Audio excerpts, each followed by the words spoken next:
كالبدر باتت تضيء الليل بالعجب، أجمل بها من ضياء في مدى الحقب، من وحيها تصمت الأشواق في كمد، والنار تحرق صوت الصبر باللهب.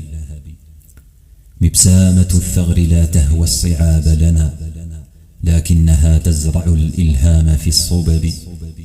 قد رافقت ناقة الصحراء في طلل، يقتات بالدمع والأحزان والكرب. قد سايرت همة الفرسان حاملة عسر الزمان وما يلغي لظى الصخب. قد شاركت نخبة الأفذاذ طالبة للفضل والمجد بالأقلام والكتب. قد عايشت كل دنيانا مرددة أنغامها بأهازيج الهوى الطرب. أحلامها أن نرى شمس الضحى وترا بالود يعزف ما يعلو على الرتب.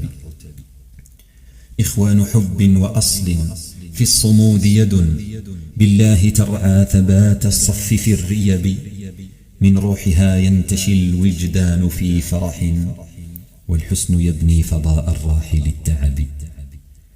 في ذكريات البوادي في مدائننا ظلت تلطف عنف الجو والشغب.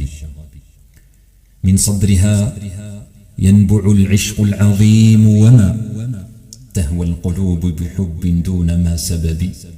عينان في وجهها بالسحر متعتنا، في كل حال تغذي بهجة الحسب. في كل ظرف من الأيام تغرسنا تمرا يناجي بذوق ميزة النسب. أخت الروائع ذات الجود ملحمة، أرست بطولة عرق شاع كالذهب. والقلب فيها ودود لا يرد ندى، والبطن منها ولود للنهى الشهب.